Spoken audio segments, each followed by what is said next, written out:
is Pat Kelsey not just running away with Coach of the Year this year? I mean, look at this list that just came out right here. This is a list of all the coaches that are candidates for Coach of the Year this year, and Pat Kelsey is at 6? And the only one that I could possibly see over him that should win Coach of the Year is Dennis Gates at Missouri. I mean, think about Dennis Gates and what he's gone through. He won 0 conference games last year.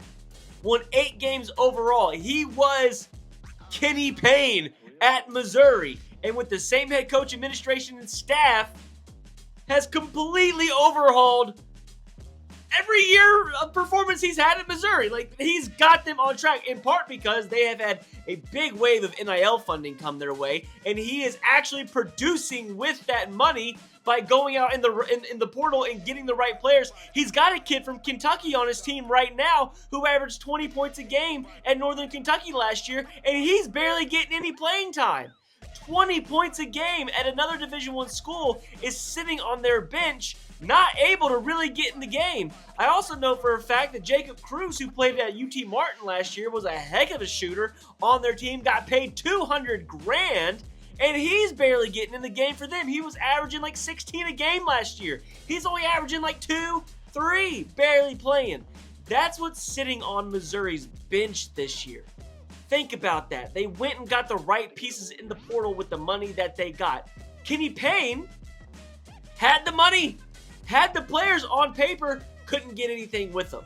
And that stirred up a whole big slew of conversation. Is Louisville just a dying program? Because think about Kenny Payne. While Kenny Payne was in charge of the Louisville Cardinals, there was nothing holding them back from flourishing. Yeah, maybe they were in the red with some of their money and some of their budgets. Who cares? There was no blackballing Louisville anymore in recruiting, saying you don't know what Louisville's future is going to hold because they could get the death penalty through all the stuff that's been going on there the past 10, 12 years. First, it was the strippers that came out, and then it was the Adidas scandal with Brian Bowen, and then it was the extortion scandal with the brand new head coach with Chris Mack and Dino Gaudio. And then Kenny Payne. So obviously this program is just dying. There's no saving it. It's a poverty program.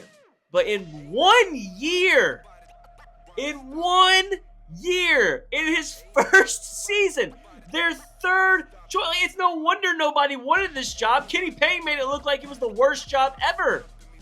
In his first season, the third option head coach for Louisville has got Louisville right where it used to be, in the top 25 and at the top of their league in the ACC. Obviously, they've never been in the ACC forever, but you know what I mean? Top of the league, contending. The only thing is that they're not a national contending championship team this year.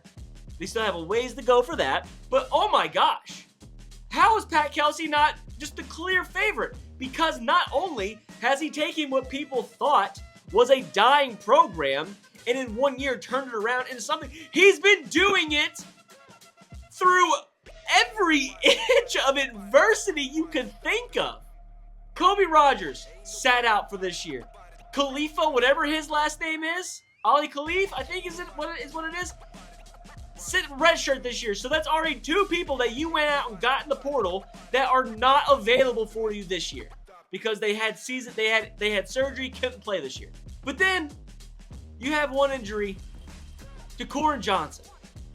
And then you have one injury to Traore. And then you have one injury to Kason Pryor. Out for the season, out for an extended period of time. Then Noah Waterman breaks his foot, breaks his thumb.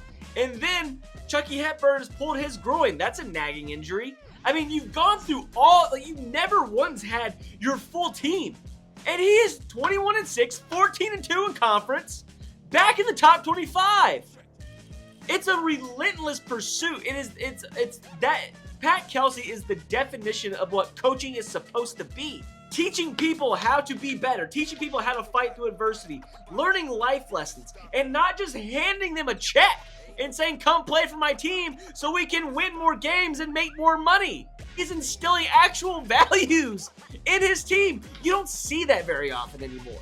And Pat Kelsey has brought it back to Louisville, a Louisville team who needed values. Pat Kelsey is exactly what Louisville needs, a guy who can light a fire under someone's butt, a guy who will hold you accountable, a guy who will play ball but will also draw the line in the sand. He has standards and he sticks to them.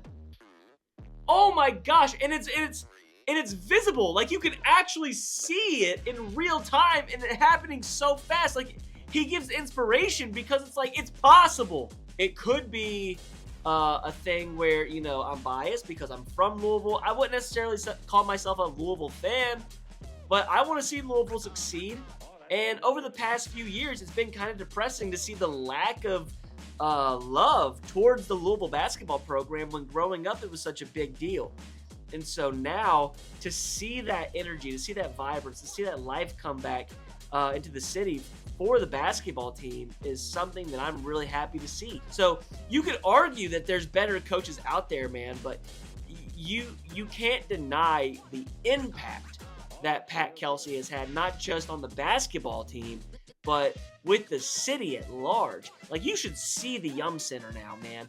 I went to a few games in the Kenny Payne era, empty. Maybe 4,000. You could always see it when they posted their attendance that it was like 12,000 in there. No, not even close to 12,000. It was more like 3,000 or 4,000. And then the last game I went to the North Carolina game this season. That thing was about 16,000, 17,000 in there. Legit. It was full. The environment was rocking. People were getting going. Pat Kelsey brought life back to Louisville, and that should be enough. I know people don't really care about Louisville outside of Louisville, but man, economic growth, city impact, like, that's got to account for something. But you look at some of the guys on this list, and it just doesn't make any sense that are ahead of Pat Kelsey. Like Greg Gard. I mean, Wisconsin's always just, they've never been a bad team. They've always been pretty decent, had some really good years. So, like, no, Greg Gard, no, you have the resources. You should be where you are right now, Greg Gard.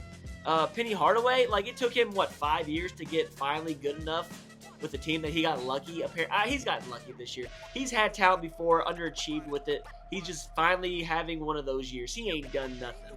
Tom Izzo, bro, he's been good, and he's also been bad, and now he's good again. He's been at Michigan State for years. He doesn't know. Let someone else have it, bro. It's Pat Kelsey. It's Pat Kelsey and Dennis Gates. If anybody but those two, it's a lie. It's politics. Dennis Gates or Pat Kelsey. I think it should be Pat Kelsey, though, because it's his first year through all the adversity. That's just me, though. What do you all think?